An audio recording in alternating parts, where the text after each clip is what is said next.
de Ciencias Políticas y Sociales presenta en su propia voz el debate de nuestro tiempo.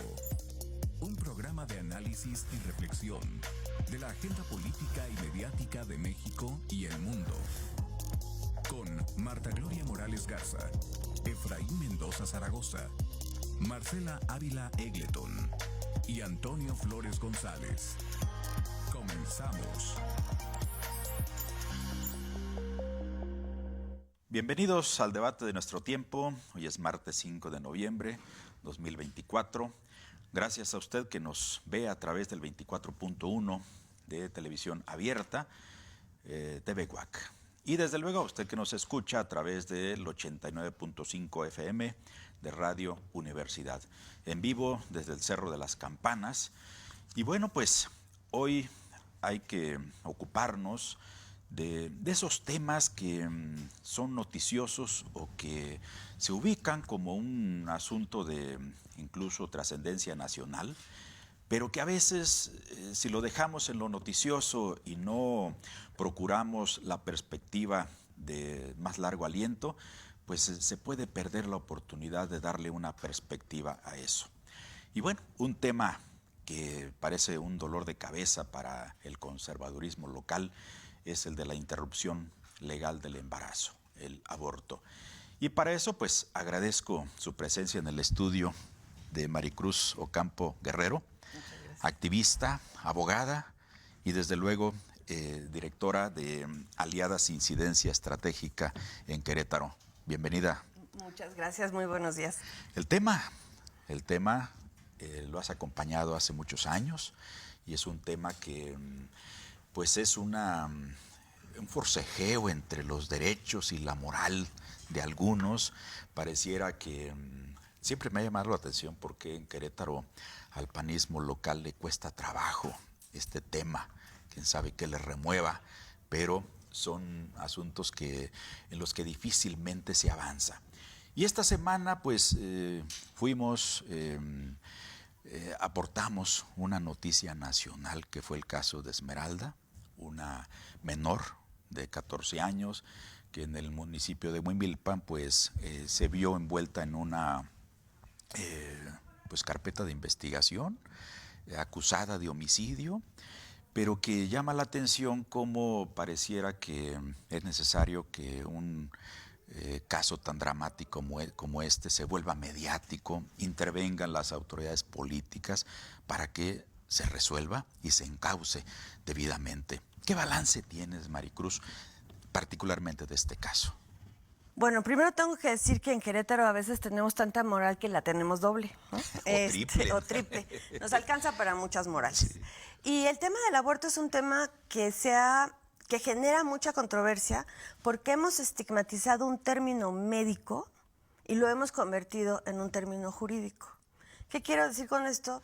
El aborto ocurre de manera natural y espontánea en 1 de 4 embarazos, ¿no? 1 de 4, 25% de los embarazos terminan en un aborto espontáneo.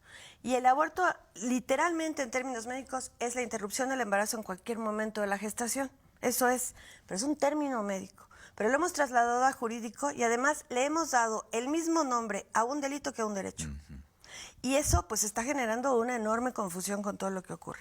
El caso de Esmeralda para mí es un caso que además representa mucho de esta falta de entendimiento de lo que ocurre, no solamente en materia de embarazo, sino en materia de sexualidad y sobre todo de sexualidad incluso adolescente.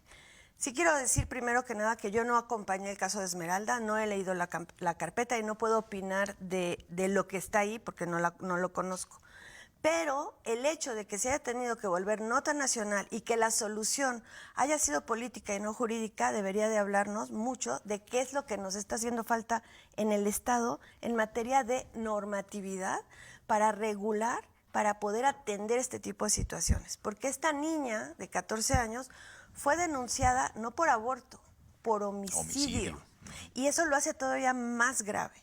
Porque el homicidio se castiga con muchísimos más años de prisión, pero además tiene, en caso de adultos y de personas adultas, pero además tiene una marca que no te vas a quitar jamás. ¿no? Cuando algo que puede ser normal, natural, etcétera, pues es algo que a lo mejor puedes trabajar con tu psicóloga, a lo mejor la gente va a ser más comprensiva, pero cuando tú lo trasladas a homicidio, te vuelves otra cosa, incluso ante la sociedad en la que convives, ¿no? O en la que vives. A mí me llamó poderosamente la atención este caso por varias razones. Cuando se solicita la alerta de violencia de género, de esa que hablamos tanto tiempo por muchos años, una de las cosas que se logra es cambiar el Código Penal de Querétaro para elevar o equiparar las relaciones sexuales con menores de 14 años a violación. Entonces, de entrada, el caso de Esmeralda, haya ocurrido violencia o no, siempre debió haberse tratado como una violación. ¿Por qué? Porque una persona menor de 14 años no tiene realmente la capacidad de consentir una relación, ¿no? Si además hubo violencia, eso es todavía más grave. Pero si no la hubo, ¿no?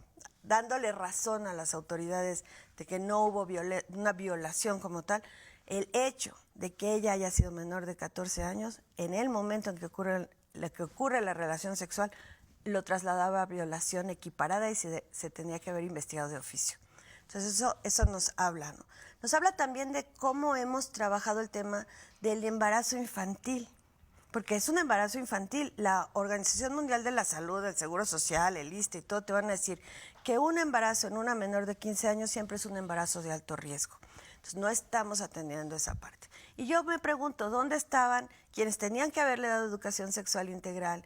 ¿Quiénes debieron haberla acompañado? ¿Por qué siempre salta esta parte negativa de esta sociedad y de incluso nuestras autoridades en las que juzgamos de inmediato? Porque además también la expusimos y la expusieron quienes lo sacaron a un montón de escrutinio cuando no tiene ni siquiera la posibilidad emocional de defenderse de lo que fue sometida incluso por los medios de comunicación. Sí, incluso es parte del drama, es escuchar al fiscal. Al gobernador. Y al gobernador. Claro. Pocas horas antes del desistimiento en el cual pues, culminó este caso, por parte del fiscal, escucharlo decir que se trata de un homicidio, de que el bebé, dice, nació con vida, respiró y posteriormente fue asfixiado. Es decir, esa imagen que está él proyectando, esa imputación directa que le hace a una menor de edad y después dar el vuelco. Esto es un caso para analizar a profundidad. Claro. En sí mismo, la posibilidad de que la justicia así funcione. Que la presión política pueda cambiar ¿Sí? hacia esta veleta, ¿no? Haya o no razón. Claro, mira, aquí creo que hay varias cosas. Primero que nada, estamos en un estado, desafortunadamente, donde tenemos la costumbre de culpar a la víctima. No investigamos correctamente y no nada más, estoy hablando de fiscalía, porque eso que hizo fue una revictimización de una menor de edad que además no tiene ni siquiera la posibilidad, como la tenemos tú y yo, de tener un micrófono, pararse y defender su caso. Es una niña. Y veámoslo así. Estamos hablando de una niña, ¿no? En un país donde ella no puede comprar cerveza, no puede comprar cigarros, no puede sacar licencia, necesita la firma de sus papás para poder inscribirse a la escuela, para tener un trabajo, ¿no? Pero sí la podemos obligar a ser madre y sí le podemos recriminar si es una buena madre o no. Porque lo que estamos realmente, lo que señalaron es una mala madre. Tiene 14 años. Y en un país donde hay niñas de 10 años, 12 años, 13, 14, 15 años siendo madres, debería darnos vergüenza. Este caso debería de generarnos vergüenza social a todas las personas que incluso creemos que es normal que una niña deba dar a luz y hacerse responsable de un bebé que es casi de su edad, ¿no? O sea, esos 13 años de diferencia es casi de su edad. Entonces, a mí me preocupan varias cosas con respecto a este caso y me hizo recordar, por supuesto, el caso de Daphne McPherson, que aquí lo discutimos hace muchos años. Y que tú acompañaste como parte de esta organización. Bueno, lo acompañé por invitación del Grupo de Acción por los Derechos Humanos y la Justicia Social que dirige Carla Michelle Salas, quienes se hicieron cargo de toda la parte jurídica. A mí me encomendaron la vinculación y la difusión aquí en el Estado, ¿no? Pero estuve participando.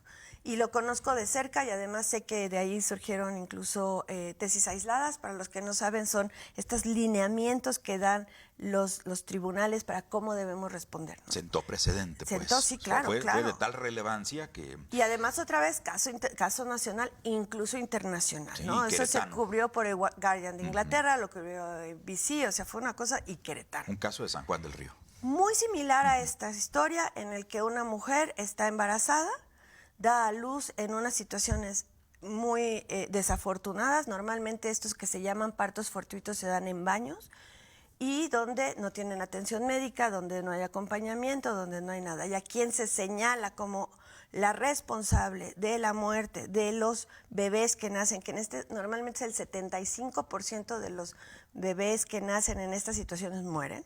¿Por qué? 3/4 partes. 3/4 partes porque caen en tazas de baño, porque no hay condiciones de higiene, porque la mamá, por ejemplo en el caso de Dafne, pierden el conocimiento y no pueden hacer todas las maniobras que se tienen que hacer para extraer líquidos, etcétera.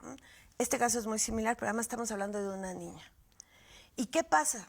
Que se llevan estos casos cuando se les acusa de homicidio, como en este caso, en la justicia para adolescentes. Y para poder acompañar esos casos, nosotras tenemos que tener la especialidad en justicia para adolescentes. Muy poca gente la tiene. Entonces, incluso tratar de acompañar el caso de Esmeralda era difícil porque no tenemos la especialidad y no nos iban a dejar entrar los tribunales, ¿no? Y estoy hablándonos en términos de nosotras las activistas, ¿no? Todos, en este caso, ADAX Digitales.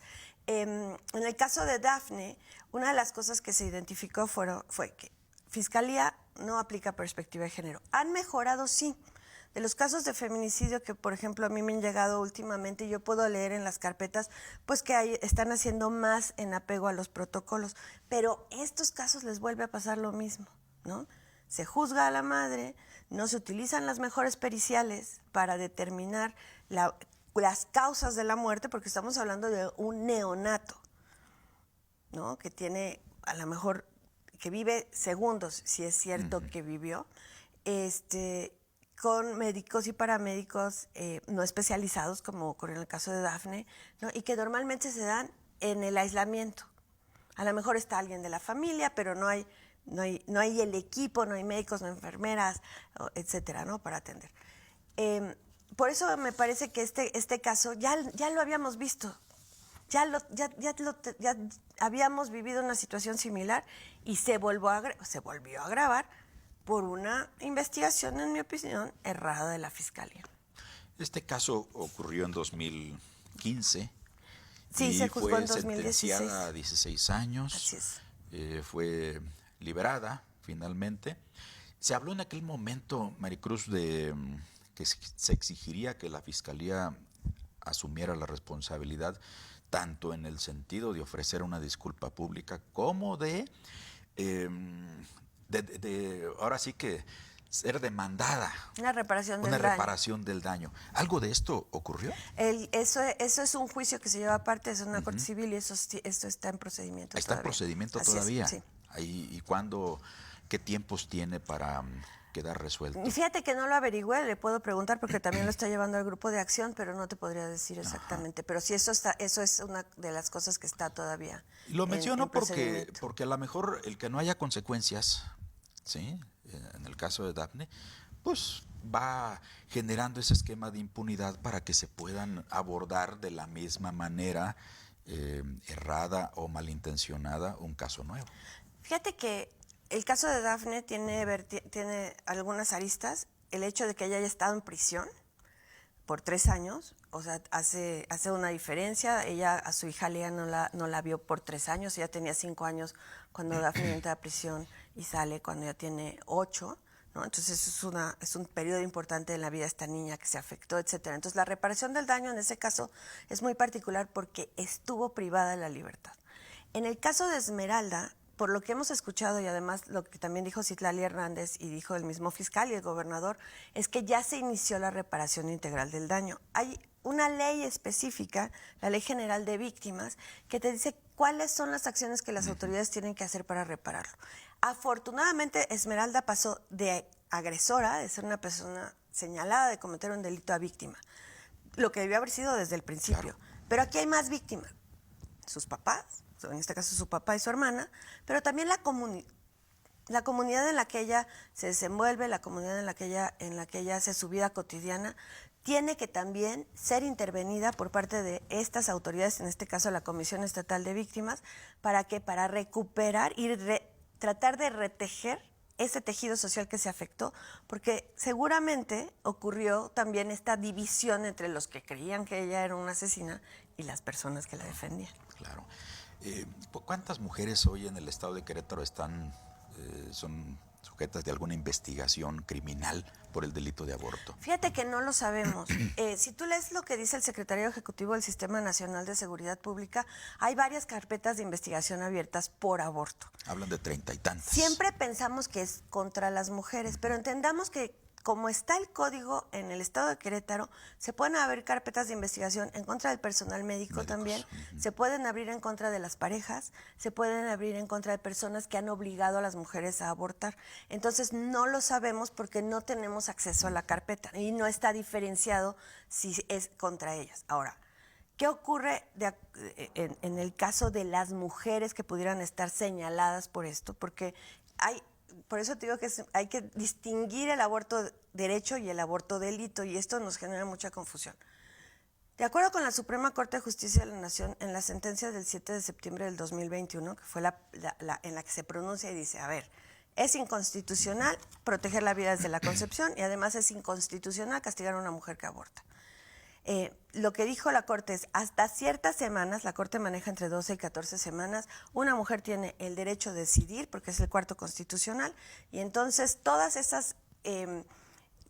esos artículos en los códigos penales que dicen que se le va a castigar son inconstitucionales y no puede ser vinculada a proceso, no puede ser acusada y no puede ser sentenciada. Entonces, todos esos casos, por más que Fiscalía llegue con sus carpetas a los juzgados, los juzgadores tienen que decirle, ¿sabes qué, mano? La Corte ya nos dijo que no se puede y hasta ahí llegan. Por eso se despenaliza. Sin embargo, la interrupción ilegal del embarazo, ¿a qué me refiero con esto? Es después de las 14 semanas, de acuerdo con la Corte, o cuando una mujer es obligada a abortar porque su pareja la obliga, porque la llevan con un médico en contra de su voluntad, por lesiones. Una mujer que está embarazada, que sufre una golpiza, que termina en un aborto, esa persona que genera ese tipo de lesiones está interrumpiendo de manera ilegal el embarazo. Entonces, esas carpetas de investigación, vamos a decir, sí deben existir. Por eso sí tenemos que tener un delito que castigue esas interrupciones del embarazo, pero distinguiéndolo del derecho. Y si se siguen llamando igual, esta confusión va a seguir por el resto de la vida. Claro. En este momento, Maricruz, también en el estado derivado o en el contexto de este caso de Esmeralda, se presentó ya en la legislatura del estado un proyecto de reforma al Código Penal y a la Ley de Salud del estado, precisamente para atender, este criterio de la Corte, y se establece ahí como 12 semanas, o a partir de la semana 13, se consideraría delito. ¿Cuál sería tu valoración general sobre esta iniciativa? Sobre todo teniendo en cuenta que en este preciso momento, en la Ciudad de México, así es, ¿sí? La Ciudad de México está debatiendo ya un dictamen del Congreso local que plantea la eliminación del delito de aborto en cualquier momento del embarazo, ¿sí? Y desde luego plantea estas excepciones específicas que anticipas, pero que nos muestra cómo todavía, a lo mejor no estamos en el extremo de Aguascalientes, ¿sí? Que recientemente planteó un retroceso. Pero ¿cuál sería fue regresivo y por supuesto va a ser inconstitucional. Así es. Mira, yo tengo aquí la iniciativa, me hizo favor de compartirme el diputado Arturo Maximiliano, que es Morena, quien la presentó y está firmada por otras personas. Son varias cosas. Primero que nada, es casi literal lo que ahorita está tratando de reformar la Ciudad de México. Están tomando la norma del 2007 de Ciudad de México que permite el acceso al embarazo, al aborto, y la están trasladando a Querétaro casi en los mismos términos, lo cual me genera un poco de ruido porque yo creo que hay ciertas cosas que podríamos mejorar en la iniciativa, ¿no? Sobre todo ahorita que la Ciudad de México incluso se está moviendo a eliminar por completo los periodos, los términos o los tiempos. Que yo ahí tengo mis asegúnes, porque creo que de acuerdo con la sentencia de la Corte, el producto de la gestación va adquiriendo protección conforme avanza esta gestación. Entonces, siendo que puede ser viable fuera de útero después de las 28 semanas de gestación a las 30 semanas de gestación, yo creo que sí habría que poner un límite a cuándo es viable, porque así como se lee, y mucha gente, así es como lo está interpretando, pareciera que 5 minutos antes de parir tú puedes decidir abortar. Eso para mí ya sería un homicidio. Entonces creo que ahí tenemos que tener, ¿no?, ciertas cosas. ¿Qué otra cosa hace esta ley que no tiene la que está actualmente vigente en Ciudad de México? Que ya nombra a personas, no solamente a mujeres, sino a personas gestantes. Tiene algunos errorcitos porque habla de preferencia sexual cuando sabemos que la decisión de la atracción sexual no es una preferencia, es una orientación, ¿no? Habría que corregir ahí, no tiene perspectiva de género, lenguaje incluyente, se refiere a médicos, no al personal médico, ¿no? Entonces, pues deja a las mujeres fuera de esta posibilidad de ser ginecólogas, ¿no? Pero habría que verlo. Creo que imagínate, estamos en Querétaro tratando de incorporar en nuestra normatividad algo que en la Ciudad de México está desde 2007. Exacto. Y que en otros países está desde los 70s. Y que aquí en la Ciudad de México ya se está dando por superado. Y en la Ciudad de México se está, o sea, así vamos, o sea, para que nos demos una idea de cómo vamos. ¿Qué pasa con esto que se está poniendo a 12 semanas? En Aguascalientes la primera acción que tomaron fue reducirlo a 6 semanas, cuando la gran mayoría de las mujeres ni siquiera saben que están embarazadas. Pero esto siguiendo la línea que se está siguiendo en Estados Unidos después de la revocación de una sentencia muy importante, que es una sentencia que se le conoce como Roe versus Wade, o contra Wade, en el que en el 73 la Corte norteamericana dice las mujeres tienen derecho a la privacidad y esa privacidad incluye el aborto. En 2022 se revierte esta sentencia con otra sentencia de la Corte de Estados Unidos, que es Dobbs contra Jackson, y en esa la Corte regresa a los estados la decisión de cuánto tiempo pueden permitir y si lo van a permitir o no, al grado que hay mujeres que están muriendo desangradas en hospitales porque los médicos temen atenderlas, a menos que sus vidas realmente estén en riesgo. Ya hay varias que han perecido. Pero en estos estados, como por ejemplo Texas, dejaron la limitación a 6 semanas. O en otros estados, como en Iowa, es al momento del latido del corazón. O sea, en el momento en que se late el corazón, en ese momento ya no puedes abortar. Esto es aplicar el conservadurismo más extremo de Estados Unidos, que además está promoviendo Donald Trump y sus secuaces en México, y por eso lo hizo Aguascalientes. ¿Por qué es inconstitucional? Porque el artículo primero de la Constitución mexicana habla de la progresividad de los derechos. Queda prohibido, a contrario censo, la regresión. Entonces, el de Aguascalientes muy probablemente se declarará la inconstitucionalidad. ¿Cuándo? Pues cuando se acabe este desastre que tenemos ahorita con el Poder Judicial, ¿no? Pero así es.